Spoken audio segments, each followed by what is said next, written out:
12 বছরের কিশোর আলী হোসেন অধিকার প্রতিষ্ঠার লড়াই ছিল প্রথম সারিতে। বৈষম্যবিরোধী ছাত্র আন্দোলনের মিছিলে যোগ দিয়ে অন্যায়ের প্রতিবাদ জানাতে গিয়ে পুলিশের রাবার বুলেটে ঝাঁঝরা হয় তার শরীর। রক্তাক্ত অবস্থায় মাটিতে লুটিয়ে পড়া আলী হোসেন আজ নিপীড়নের ভয়াবহ বাস্তবতার এক নীরব সাক্ষী।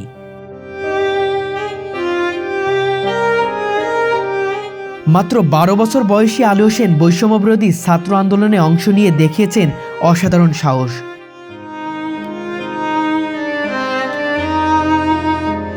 কিন্তু সেই সাহসিকতার মূল্য তাকে দিতে হয়েছে তার স্বাভাবিক জীবনের বিনিময়ে।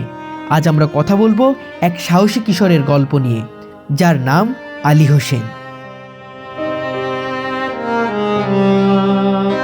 আলী হোসেন একজন দরিদ্র পরিবারের সন্তান। তার বাবা একজন দিনমজুর, তার মা গৃহিণী।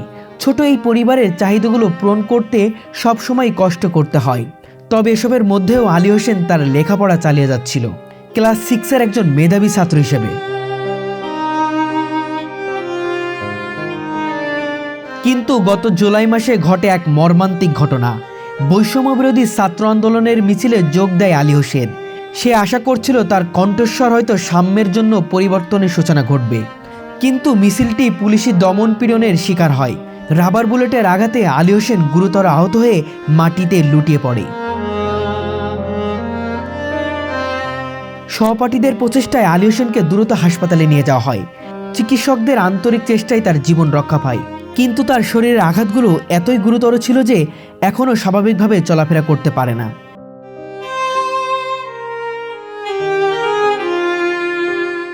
আলী হোসেনের পরিবার এমনিতেই আর্থিক সংকটে জর্জরিত। চিকিৎসার খরচ বহন করতে গিয়ে আরও বিপর্যস্ত হয়ে পড়ে। সেই সঙ্গে আলী হোসেনের স্কুলে যাওয়াও বন্ধ হয়ে যায়। আলী হোসেন জীবনের নতুন সংগ্রামে নেমেছে। তার পরিবারকে সহায়তা করতে শীতকালে ভাপা পিঠা তৈরি করে বিক্রি করছে। এই বয়সে যেখানে খাতা কলম নিয়ে পড়ার টেবিলে থাকার কথা, সেখানে আলী হোসেন এখন জীবন জীবিকার জন্য সংগ্রাম করছে। আলী হোসেনের গল্প আমাদের হৃদয়কে গভীরভাবে স্পর্শ করে। তার এই সংগ্রামের গল্প আমাদের সবাইকে ভাবায়। সমাজের অবহেলিত মানুষের পাশে দাঁড়ানোর দায়িত্ব আমাদেরই। যদি আমরা আলী হোসেনের মতো কিশোরদের জন্য এগিয়ে আসি, তাদের শিক্ষা সুযোগ ও জীবনমান উন্নয়নের ভূমিকা রাখি, তাহলে হয়তো ভবিষ্যতে এমন করুণ গল্প আর শুনতে হবে না।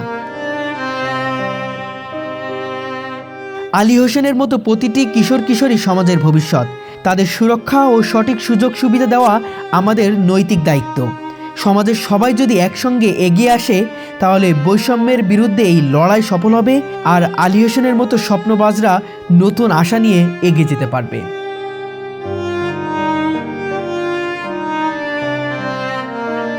দর্শক, আজকে সেই খুদে যোদ্ধার সাথে কথা বলবো, জানতে চাইবো তার ভিতরের কথাগুলো। দর্শক, চলুন জেনে আসি। ছাত্র জনতার গণঅভ্যুত্থানে বাংলাদেশ দ্বিতীয়বারের মতো স্বাধীনতা লাভ করে, আর এই আন্দোলনে ধর্ম বর্ণ নির্বিশেষে সবাই যোগদান করেছিল। আজকে আমরা এমন একজন মানুষের কথা বলবো। আমার পাশে যাকে দেখতে পাচ্ছেন, আলী হোসেন। স্বপ্ন ছিল বড় হয়ে পুলিশ হবে, বাবা মায়ের মুখ উজ্জ্বল করবে। তবে ভাগ্যের কি নির্মম পরিহাস, আজকে সে পিঠা বিক্রি করছে। কেন করছে একটু বলে দিই। গত 18 জুলাই আন্দোলনে গিয়েছিল রাজলক্ষ্মীতে ছাত্র ভাইদের পক্ষ নিয়ে। তবে সেখান থেকে আর সুস্থ হয়ে বাড়ি ফেরা হয়নি আলী হোসেনের। তার বয়স সম্ভবত 12 থেকে 13 বছর হবে এবং সে ক্লাস 6-এ পড়তো। এবং তিনিও কিন্তু ছাত্র ভাইদের পক্ষ নিয়ে আন্দোলনে গিয়েছিল। তবে আন্দোলন থেকে ফিরে এসেছিল অসুস্থ অবস্থায়, প্রায় মৃত অবস্থায় বলা চলে। কারণ তার বুক থেকে শুরু করে সারা শরীরে 200+ রাবার বুলেটে ঝাঁঝরা করে দেয়। পরবর্তীতে ছাত্ররাই তাকে হসপিটালে নিয়ে কোনোভাবে চিকিৎসা করে বাড়িতে পাঠিয়ে দেয়। এবং বাড়িতে কোনোভাবে কোনো রকম হাঁটতে পারলে 5 থেকে 7 দিন পরে আবারও আন্দোলনে যায় এবং পরবর্তীতে মারধর খেয়ে কিন্তু জখমভাবে বাড়িতে ফিরে আসে। এবং বাড়িতে ফিরে আসার পরে সে বিছানাগত হয়ে যায় এবং বিছানাগত হওয়ার পর থেকে সেখান থেকে তার লেখাপড়া পুরোটাই বাদ হয়ে যায়। এবং বাদ হওয়ার পরে এখন দেখতে পাচ্ছি আমরা, সে পিঠা বিক্রি করছে এবং পিঠা বিক্রি করেই তার পরিবার সংসারটা চলছে। আমরা যতটুকু বুঝতে পেরেছি, সেই দিনের পর থেকে তার লেখাপড়া পুরোটাই কিন্তু বন্ধ হয়ে যায়। আমরা কথা বলবো তার সাথে। আলী হোসেন, কেমন আছো? ভালো। তুমি এই যে আন্দোলন হলো, আন্দোলন আসলে কি কি ঘটেছিল আমাদেরকে একটু বলবে? আন্দোলনে গেছিলাম, ছাত্র ভাই আন্দোলনে। তাই রাবার বুলেট খেয়েছি। কতগুলো লাগছিল? 200-র উপরে। 200-র উপরে? আচ্ছা আচ্ছা। তোমার কিছু হয়েছিল তখন? হ্যাঁ, হাঁটতে পারি না। আচ্ছা এগুলো করছিল কারা? পুলিশে। পুলিশের গুলিতে? হ্যাঁ। জুলাইয়ের 18 তারিখে নাকি অন্য তারিখে? 18 তারিখে। 18 তারিখে। প্রথম দিনে কি গুলি খেয়েছিলেন? প্রথম দিনে। আচ্ছা, কোথায় কোথায় গুলি লাগছিল আমাদের একটু দেখাবা? সাইডে। পুরোটাই গুলিবিদ্ধ? হ্যাঁ। আচ্ছা, আর সেই সময় আসলে তুমি কি মাটিতে লুটিয়ে পড়েছিলে? মাটিতে। আচ্ছা, তখন তোমাকে হসপিটাল নিল কে? ছাত্র ভাই। ছাত্র ভাইরা নিয়েছিল। হ্যাঁ। আর সেখানে তুমি ছাড়া কি আরো আহত হয়েছিল? হ্যাঁ, অনেক আর তোমার অবস্থা কি একটু খারাপ ছিল নাকি ভালোই ছিল? খারাপ। খারাপ ছিল না? আমি কথা কইতে পারিনি। কথা বলতে পারছিলে না। তারপরে আবার কতদিন পর সুস্থ হলে? 10-15 দিন। 10-15 দিন পরে আবার চলে গিয়েছিল আন্দোলনে? 5-6 দিন পরে আবার ছিল। আবার চলে গিয়েছিল? হ্যাঁ। তারপরে আবার আহত হও? হ্যাঁ। এভাবেই করছিলা? আচ্ছা, কেন গিয়েছিলে একটু যে জানতে চাই। ছাত্র ভাইয়ের জন্য। ছাত্র ভাইদের জন্য গিয়েছিলে? হ্যাঁ। পরবর্তীতে তুমি যখন অসুস্থ হও, বিছানাগত হয়ে যাও, পরবর্তীতে তোমার সাথে কেউ খোঁজ খবর নিয়েছিল কি? না। কোনো খোঁজ খবর হয়নি? না। এখন আসলে কেন তুমি এই পিঠা বিক্রি করছো লেখাপড়া না করে? এখন তো লেখাপড়া করার সময় তোমার। আন্দোলনে গুলি গেছিলাম তখন দেয় না। আচ্ছা, তারপর থেকে আর না। স্কুলে যাওয়া হচ্ছে না? না। এখন পিঠা বিক্রি বাদে যদি লেখাপড়া করতে চাও তাহলে কি সমস্যা হবে? না। না।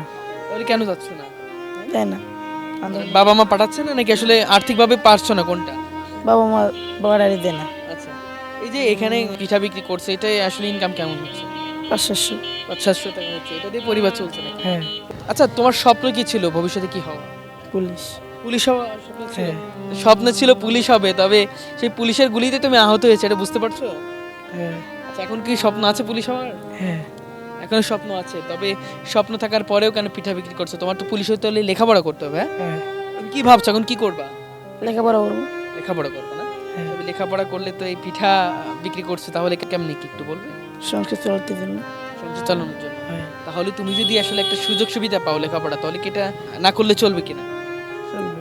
আচ্ছা, মূল কথা তুমি লেখাপড়ার খরচ বহন করতে পারছো না এমন কিছু? না। দর্শক, ছোট্ট আলী হোসেনের স্বপ্ন ছিল পুলিশ হওয়া, কিন্তু ভাগ্যের কি নির্মম পরিহাস, 18 তারিখে পুরো শরীরে কিন্তু ঝাঁঝরা হয়ে যায় রাবার বুলেটে, এবং অবস্থা কিন্তু প্রায় খারাপ বলাই চলে। সে কথা বলতে পারছিল না। পরবর্তীতে কোনোভাবে সুস্থ হলেও সে এখন পিঠে বিক্রেতা। কথা ছিল স্কুলে যাবে, লেখাপড়া করবে, পরিবার পরিজনের সাথে হাসি খুশিতে থাকবে, কিন্তু মনে আজকে কোনোভাবেই কিন্তু হাসি আমরা দেখতে পাচ্ছি না। কষ্টের সেই ছাপটা কিন্তু আমরা দেখছি। দর্শক, কথা বলছিলাম ছোট্ট আলী হোসেনের সাথে।